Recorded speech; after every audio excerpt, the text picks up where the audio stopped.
good. Diana's here. Hey, Diana. Really stranded in LA. Really couldn't find the plane. You were waiting at the gate. I had so much to explain. Something told me not to go.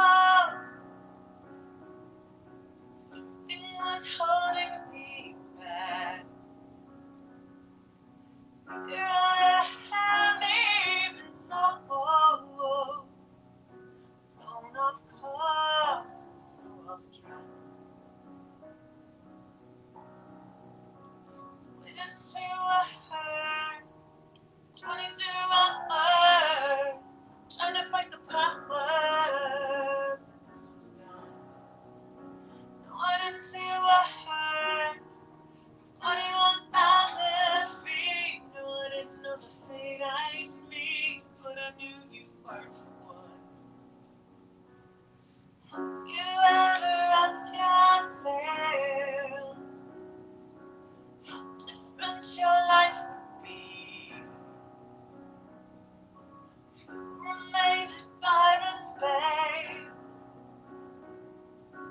not took off at JFK. You ever asked yourself if you could ever face the truth? You said only time will tell. Well, time has caught up with you. So I didn't see a word. 41 hours trying to fight the power, but this was done. No, I didn't see a word. 41,000 feet. No, I didn't know the fate I'd meet, but I knew you were the one.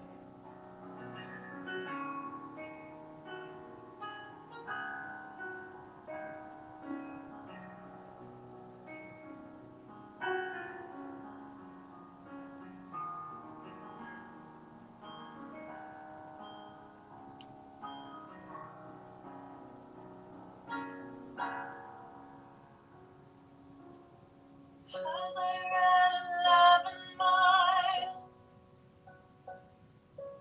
Coogee down to Bondi Beach, underneath the wounded sky, as everything slipped out of reach. As I stood all by myself, alone at the edge of the earth, I knew I wanted someone else, someone that you never were.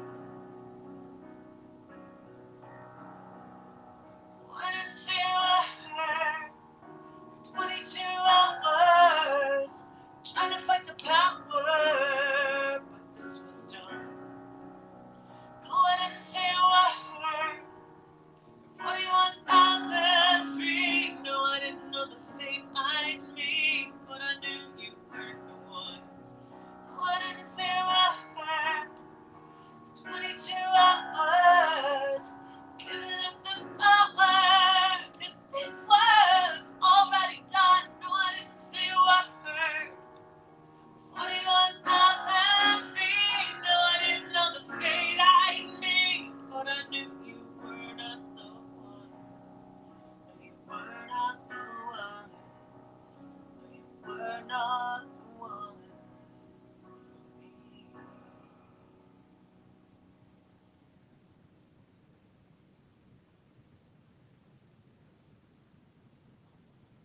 Well, hello, everybody. I'm doing something that I used to do pre-COVID, ironically, I did it pre-COVID, we could all go outside. I used to do a lot of live streaming on Facebook I sucked at live streaming on YouTube. I don't know why. It didn't really register. But now I'm doing both at the same time. And when this thing incorporates TikTok and sort of Instagram better from my phone, then I'll be doing everything. But I want to bring it back, and I want to bring it back because I'm supposed to be rehearsing my new album. Because my producer is coming here next week, and I made a promise to him that I would play through the album every day. Every darn day. And so I'm not going to play the whole album because then you would have like nothing to look forward to, per se. But I did want to do like some stuff on here. So I did try a minute ago, 6 minutes and 15 seconds ago. I had just started a live stream, and it kept like sending me some weird error message on the control screen, so I stopped it. So now I'm going to play this song again. So if you were one of the couple people that were on earlier, then hey, sorry, you're going to have to listen to it again. Mike Arrington, hey man, how's it going? Thank you. He says, hey, that song sounds great. Thank you so much. That song was called Bondi, as in Bondi Beach in Australia, and it is a true story. I was in Australia a number of years ago, and I was trying to get away from, I was actually trying to escape from something, and I ran from Coogee Beach all the way to Bondi Beach, and then had this insane experience on Bondi Beach. I was by myself, and like the whole world was there playing volleyball and running and frisbee and whatever they were doing, and I was there alone. And what's so interesting about the beaches in Australia is that in a lot of them you can see the curvature of the earth at the very edge if you look far enough. And I realized I felt so small, and yet I knew, like I stood on that beach and I knew I had to do what I had to do to create a different path for myself. And then I realized, when I sort of had calmed down and made peace in myself and everything, I realized that I had run from Coogee all the way down to Bondi, and that meant I had to run back because I couldn't call it. I didn't have Australian Uber and Lyft or whatever on my phone because I had an American phone in a foreign country, and so it became a whole thing. So I had to run back. So it was an 11-mile day, which I think for marathon runners is not a big deal, but for a regular person that's not a marathon runner, that's a lot. That's a lot, and I got terribly sunburned. Anyway, following with the beach theme, this is called Venice. It's weird. I guess I'm finding this out now for the first time, but this song is also about a new trajectory in my life, and okay, what a discovery! All from Mike Arrington's comment just now. Anyway, this is called Venice.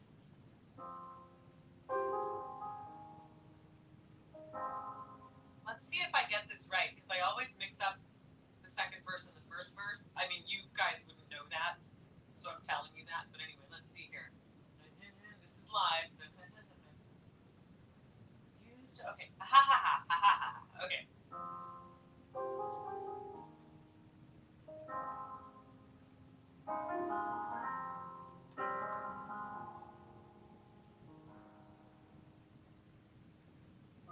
This place I left, I used to know. I tried putting myself back there. See, I did it again, but only fell to pieces. 2 months of me. That's not how it goes. That's the second verse. So I was right. The first part actually goes like this. Intro.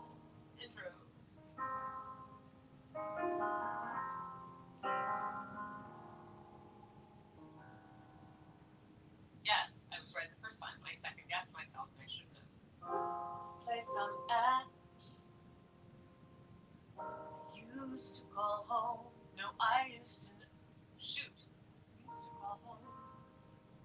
Tried putting myself. Okay. Back there. I'll sing the second verse. But only fell to pieces 2 months I've made, stacked on my desk, waiting to be opened. But I lay to rest my things untouched, covered in dust. Somehow all of it all lost its meaning. What it was, come undone. I'm a stranger here, that I'm clear.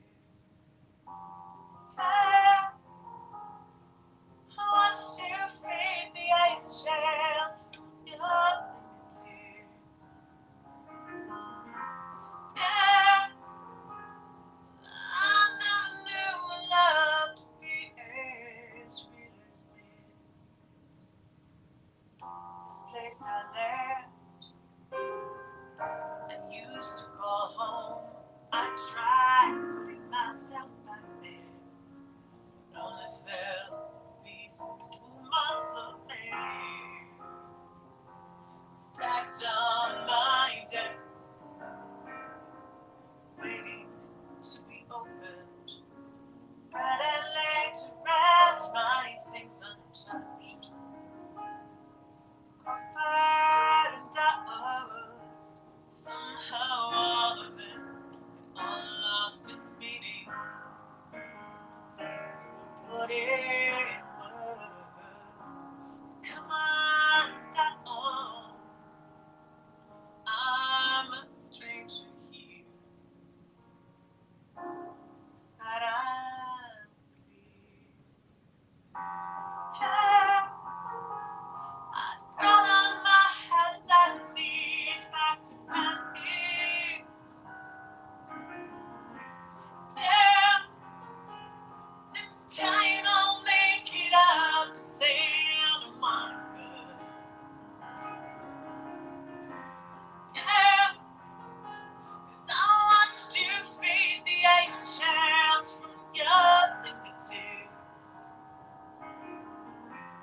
Yeah, I never knew love to be as real as this.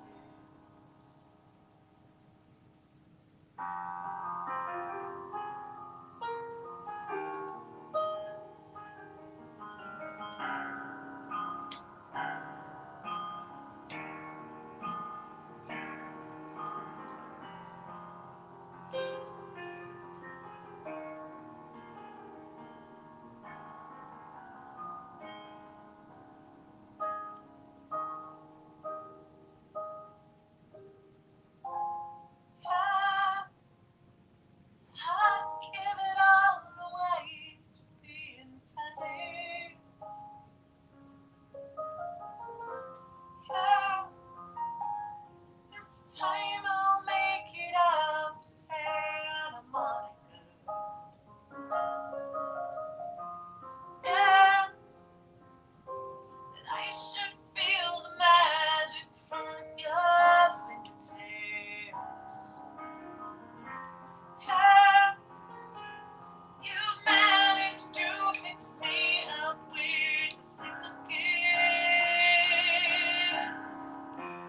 Yeah, I got on my hands and knees back to Venice. Yeah, this time I swear I'll make it up to Santa Monica. Yeah, I should feel the magic from your fingertips. Yeah, I never knew enough to be as free as this.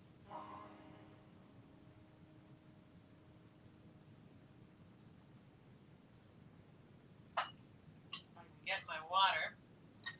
That's called Venice. But you only got to hear the second verse. Ha ha ha.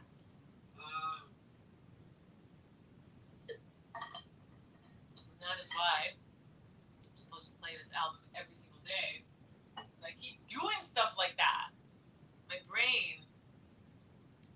I had these strokes, my brain just goes bleh, and it infuses everything. Hi, Corey. Brother Corey's here. Hi, Corey. What else can I play for you guys? I think this is on the list for next week. I'm checking my list twice, not unlike Santa Claus. Is it here? I have a list of the songs. There it is. Oh, yeah. Okay. I didn't even think about that one. Let's see here.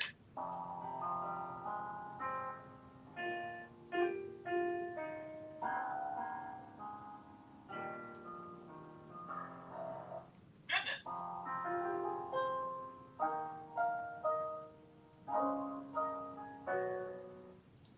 No, I probably won't play that one for you because that's like brand spanking new, and there's some things that I want to leave in the surprise. You know what I mean?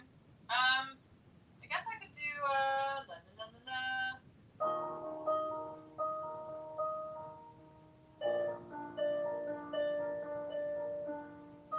This is called "It's All Good."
Maurice is here.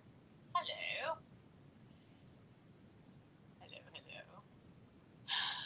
I don't think that I'm supposed to play. Just checking. I'm just checking because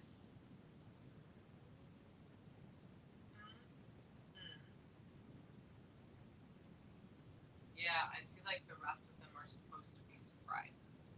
So that might be all I'm allowed to do right now. But I will be in the studio next week, recording.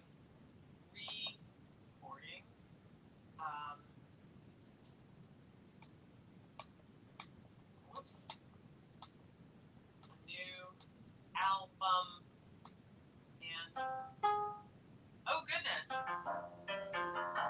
I'm exploring. That's pretty hip. That sounds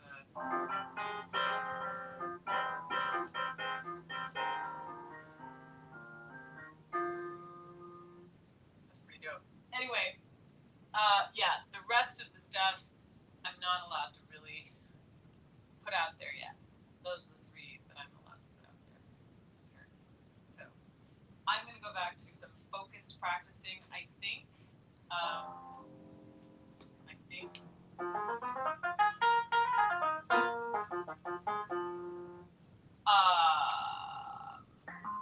Whoa! This is me going through sounds, which is something else I have to do this weekend. I kind of dig that one.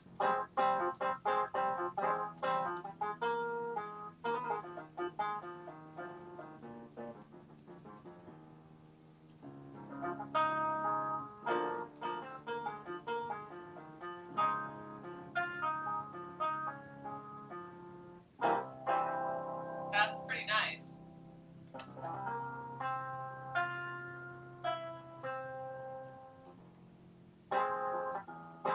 We're finally recording Have Mercy. I guess I could play a little bit of this.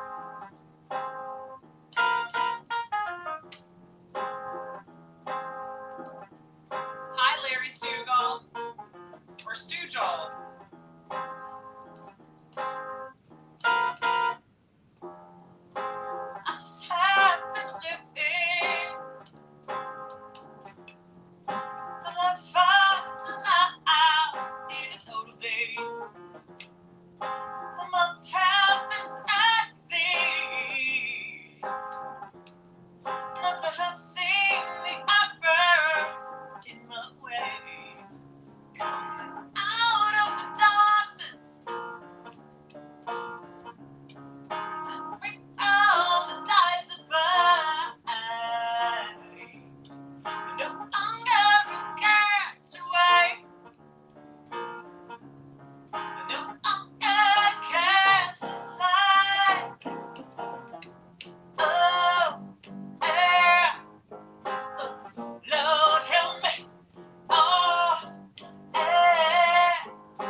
I'm about to be 9-fingered Mary over here. Can you please help us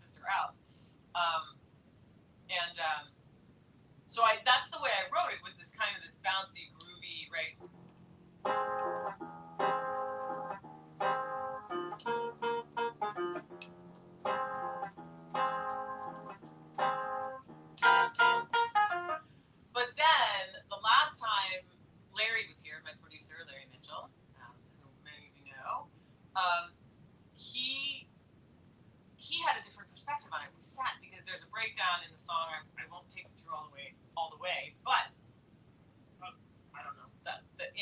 Toward the end of the song, it really calms down and just goes. I've been delivered. And I truly believe that I have been saved. Worst kind of evil. From temptation and from all of your misbehave. And he said to me, he goes, whoa!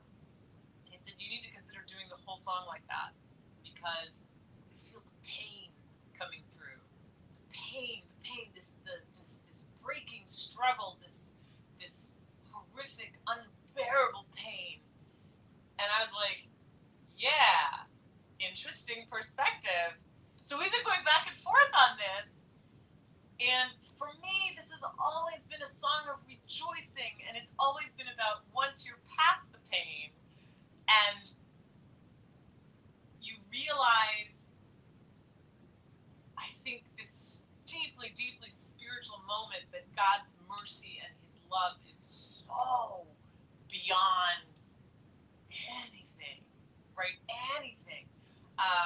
And so for me, it's even though the song is called Have Mercy, it's not meant to be like, oh, please have mercy. It's like, wow, have mercy. Like, it's meant to be this joyful celebration, this groovy bop thing. So I don't know.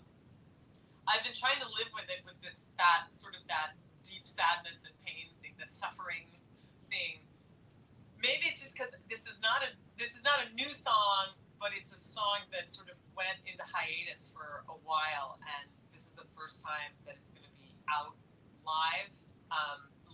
Out recorded. I mean, we've done it live a bajillion times, and so I'm trying to get used to this sad. Like, imagine if I played it that way, right? I have been living, and I found out in a few days. I must have been crazy not to have seen the errors in my ways.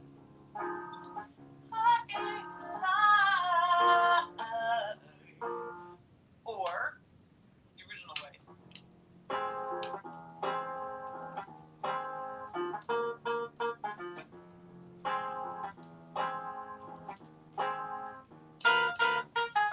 I have a feeling this is going to be a point of discussion for us coming up. If not this next week when he's here, then when he's back for more sessions, because I don't know.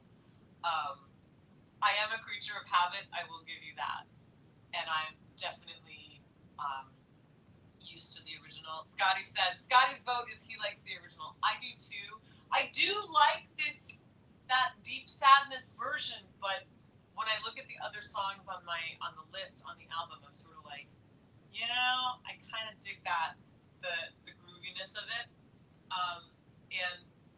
and the way I sing it and the way I intend it is completely different. So, and the album it's not morose, but like it chronicles a lot of stuff that have led up to It's All Good, right? Which is a song that I wrote right after I had a heart attack in the morning and a stroke in the evening on the same day, and I managed to live through them both. So I feel like the album has some pretty heavy stuff on it, and I want something sort of upbeat. I've got a couple of other upbeat, like super, super hella rockin' tunes on there, so I want to sort of give people equal amounts of emotion, and equal amounts of journey there. I don't know. Just thought I'm supposed to do. Let's see.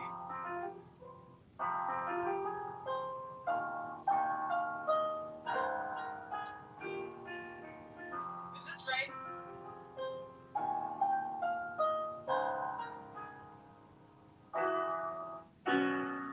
I don't know. I'm not gonna play that one live because clearly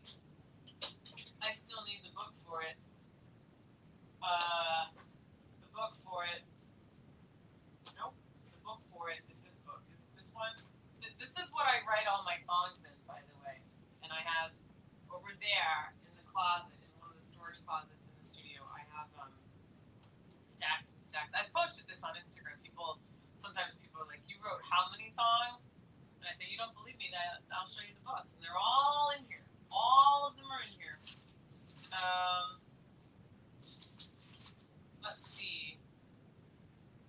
Did I write down the key on here? I didn't. Sometimes I do and I don't.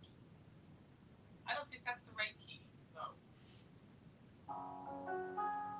That's definitely not the right key either.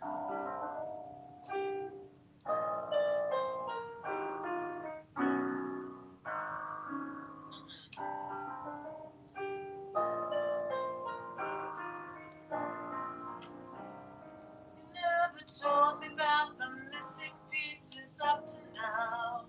No matter what, I can't take my hands off the wheel. You know what'd be helpful is if I wrote down the keys that my songs were in, and I don't do that on here. And the truth is, nobody could read this if they tried. It's chicken scratch, because when I write, when I'm inspired to write, I write so quickly. It's almost like I'm writing shapes, and my eyes remember the shapes of the words, and then I remember the songs. Like you can put any book, any page of any book in front of me, and I will remember that song.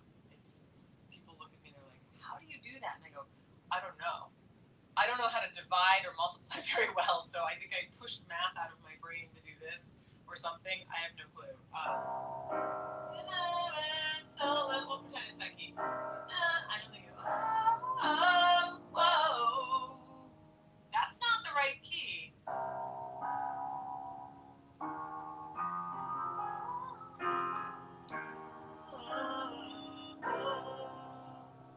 You never told me about. That's really deep. The missing pieces up to now. That's not it either. I don't know.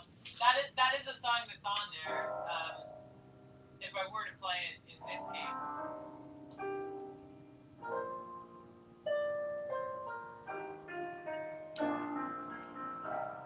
You never told me about the missing pieces up to now.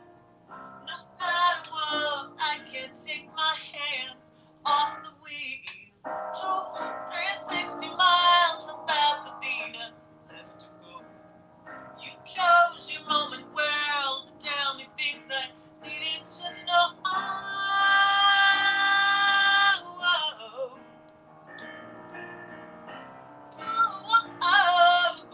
Mother, don't wait to tell your daughters all the things she needs to know. This is definitely the wrong key. Mother, stop playing in the fire. Before she burns the book she wrote. That's as much of that song as I'm going to play, but I just realized on the list that this is one that we are tracking next week. And can I tell you all a secret in public on the internet where I expect the entire World Wide Web to keep this a secret? This song called The Lucky One, I wrote it for my mom. I've never written my mom a song before, and I don't think she knows that it's about her. I don't know how she's going to react to it.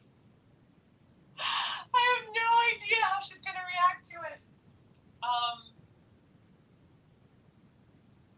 I have no idea how she's going to react to it. But we had this long, I say long, I was driving at a billion miles an hour. We had this road trip to Las Vegas, go figure. And in the car, she took the moment as we were going up the I-15. Me and my mom, I was driving and she just dropped all these bombshells on me about our family and about things that didn't add up to me when I was growing up. And then she started telling me these things in the car, and then I started putting all the pieces together in my head. I was like, oh my gosh, it all makes sense now, you know? And so I wrote this song for her because growing up, I think I felt like I was behind the proverbial 8 ball, all the time. I was unpopular, I was bullied, I was beaten up. I had an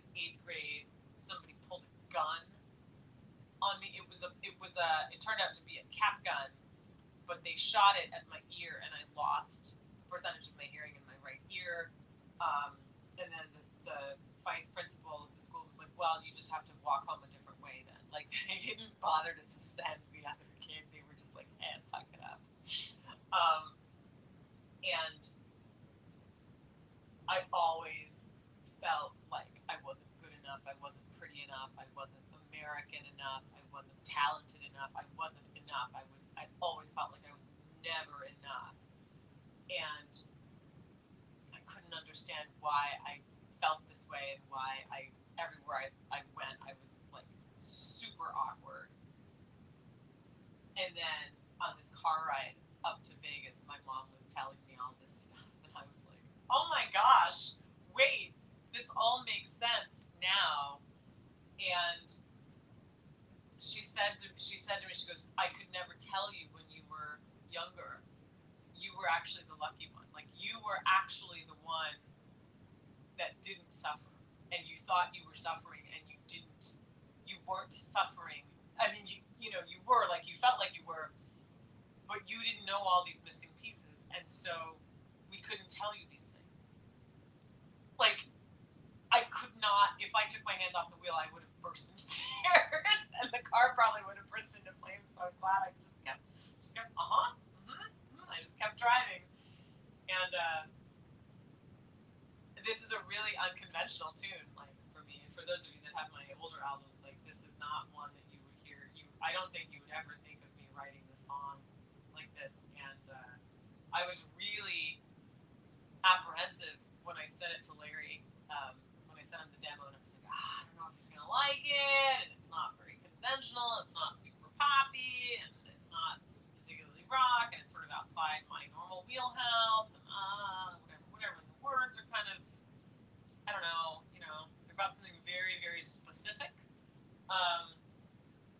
But yeah, it's pretty intense, because the whole premise of it is what she told me, but it's also what she told me and why those things had to happen, and her journey of leaving Japan, and why she left Japan, why she chose not to go back, why she stayed here, right? Like, my father sort of plays a little, like, he has a cameo in the story, but, and it's all about this unbelievably strong young woman who just big fat made up her mind that she was meant for bigger things, and so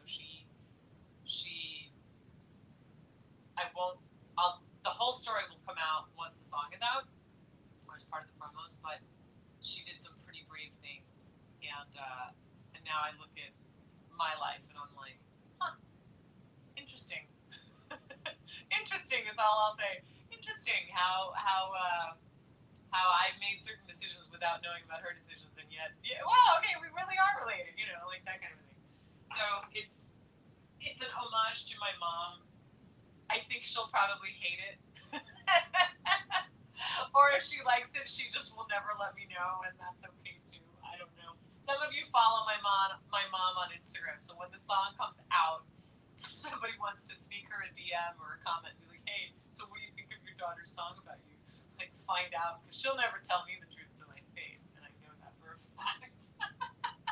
But anyway, yeah. So that's being recorded this week, and then what else is being recorded? I'm just thinking, what else? Oh yeah, and then Venice is being recorded this week as well. That's fine. That's fine. I'm happy about that.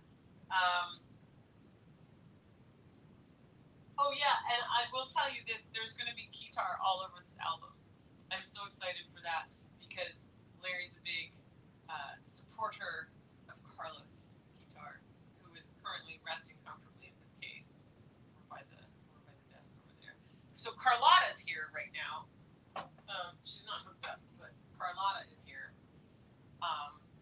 Carlotta doesn't get nearly the love that Carlos gets. That's the truth. Like, Carlos gets requested for a lot of stuff, but Carlotta doesn't.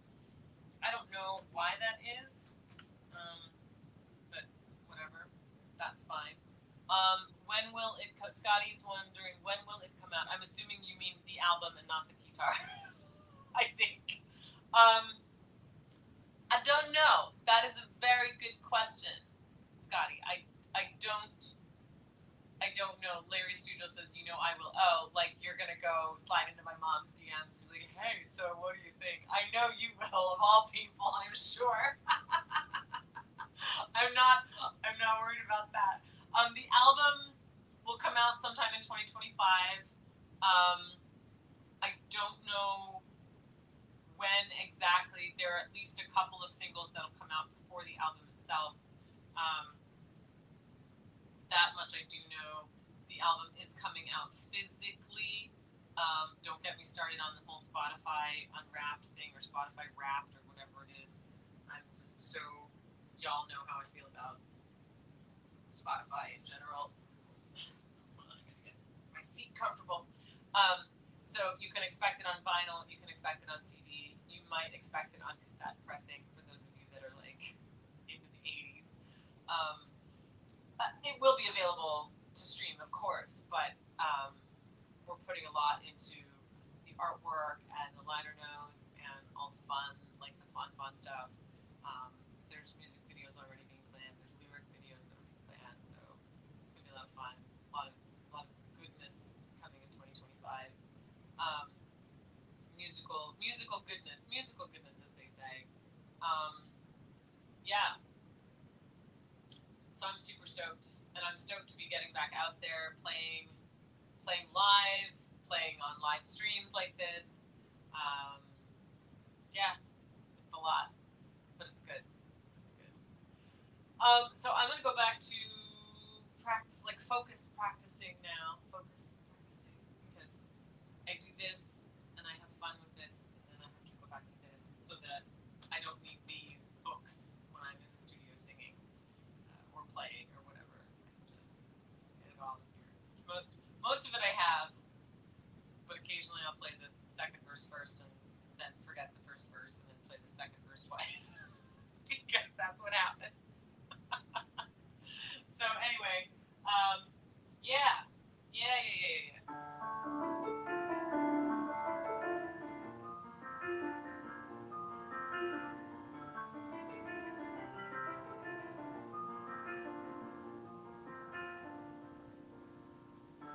I had known that the last time I saw you would be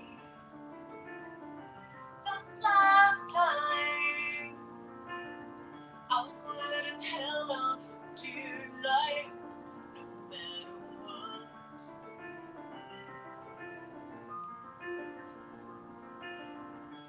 I had known that the last time I saw you would be the last time I would have never let you shut up. Yeah. I will not play you the chorus because the demo of the song is unbelievably epic, and once the album is released, I will release the demo of it as well, because the demo is killer, actually. Oh, and check this out, because Larry is also an audiophile and is really into hi-fi. We're looking at doing a attended live piano vocal session in a recording studio and getting like however many guests, VIP guests together to attend a special audiophile recording of some of these songs. Is like doing an audiophile version, like ultra high resolution, or to tape, or both, and giving people like an evening in the studio with me. So we'll see. That sounds like it's going to be a lot of fun, actually. Um, some wine and champagne and some nice food and stuff, and do more recording and let people see and understand what it is to be in the room where it happens. Yeah, so we'll see. There's a lot that's coming up in 2025. That's all good stuff. It's all good. See,